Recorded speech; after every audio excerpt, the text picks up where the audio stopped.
a bad face, is it? The same can't be said for the other end today though, because you slowly start to come around this way and then it's pretty much naked. It's got its exhausts missing, the top of the tail, the seats, everything's missing, but one thing that is new is these rear foot pegs, so you win some and you lose some. This exit isn't the best look in town. I did prefer the dual pipes for some reason, but what is really handy is having no seat. There's about 20 handles that you could use that are pretty sturdy to push it around with, so again, I quite like that feature. So if you did watch the last video, you're probably not that surprised that the exhausts are off of the bike, but you are probably wondering where they are and what is going to take their place. So the reason they are off the bike is, if you don't remember, we had two brothers' exhausts that had been run over by a tractor. I think it was 7 times if I'm not mistaken.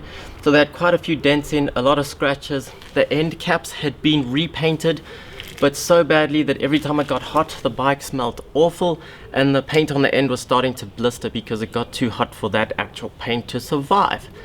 So I looked around for some other pipes. I couldn't really find anything, and the best option seemed to be to try and get these two brothers refurbished and looking better. So at this point, I don't really know if they are going to look like stock two brothers or completely different pipes, but either way, it can't get worse than what they were. So this is all that I have left of the two brothers exhaust pipes. They were just slip-on pipes, so these sort of slip on the end of the Y pipe that sneaks up the middle of the bike, and then the actual silencer fits on the end here nice and snugly so that no air escapes.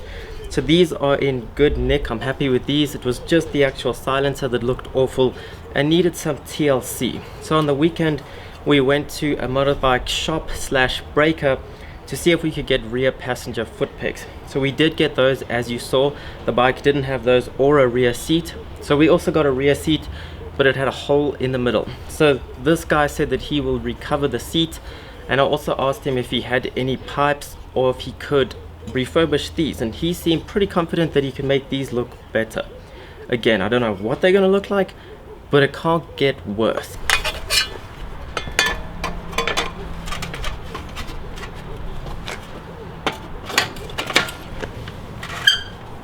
So although we could get some very interesting creations, and it probably would sound pretty awesome without any silencing whatsoever, it isn't practical and it wouldn't look that good.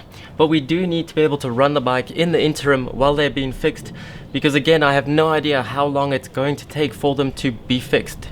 I think you know the type of motorbike shop that I'm talking about here.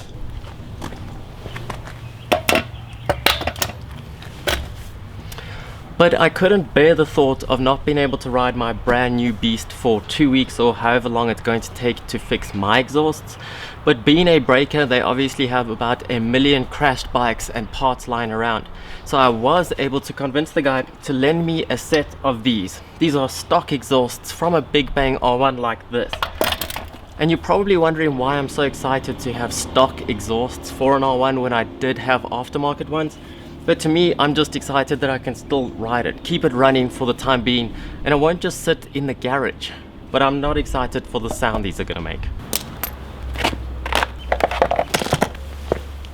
So we've got a few pieces to put back on the bike before we can start it up and hear that amazing stock sound. But first, did you know that no man has ever taken the silencers off their motorbike and not started it up to hear what it sounds like absolutely straight through? So we're gonna do that.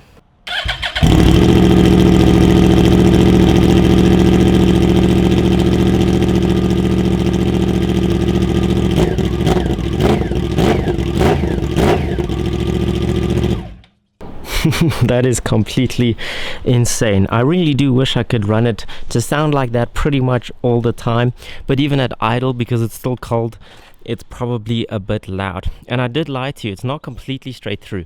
In the Y pipe here, there is actually still a cat. So in this little box there, I'm not sure if you can see it properly or not. So the exhaust goes from the 4 into 1, then it has a Y pipe to go into the 2 for the canisters on the end. So in the little box here, there's still a bit of a cat. And I actually meant to speak to the guy that I went to this morning to see if he could cut it open, clean it up inside there and weld it back together, but I completely forgot. So we might have to do that because that is an amazing sound. But now let's get back to work and put these quiet and boring pipes onto the bike, but then we can at least ride it.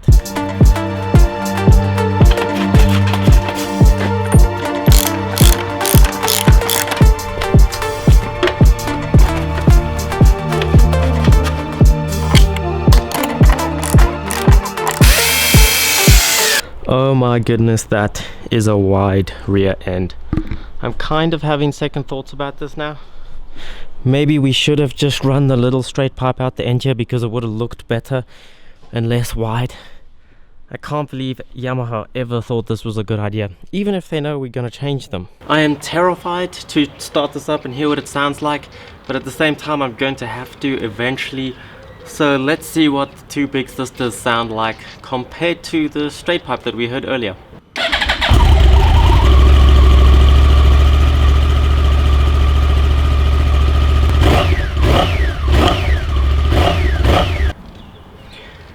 That is just sad. 2 weeks. I just have to keep telling myself that it isn't permanent, and luckily I do have good audio recordings of the two brothers which sound so much better than this.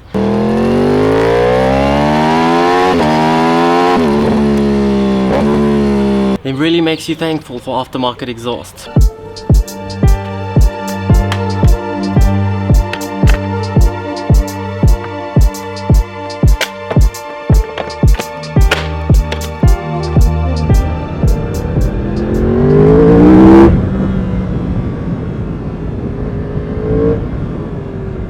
You probably can't hear it at all because it's so quiet, and that's probably one of the only benefits of having stock exhaust on, is making videos like these for first, because suddenly the exhausts aren't trying to tower over you when you're trying to talk, although I do miss them severely.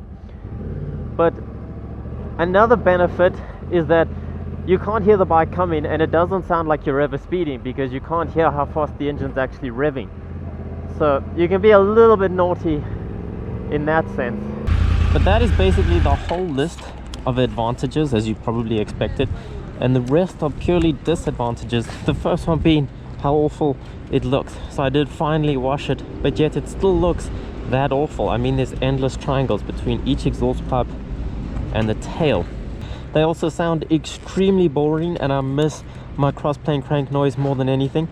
Also, there's a plastic cover on the side here missing, but I mean, a little plastic cover wasn't going to miraculously make them look much better, so guess I don't miss that, and it's only for 2 weeks hopefully. And nobody hears you coming with these exhausts, so you almost die way too often while riding. But that's pretty much all I'm going to do for this video, because I really have no idea how long the exhausts are going to take to get fixed, and I don't want to just wait around forever. So when they do come back, I will make a video of putting them back on, but I do want to tell you that I'm making no promises that they will look better, because it's one of those motorbike shops that you have no idea what they're going to do or if they're going to do it properly.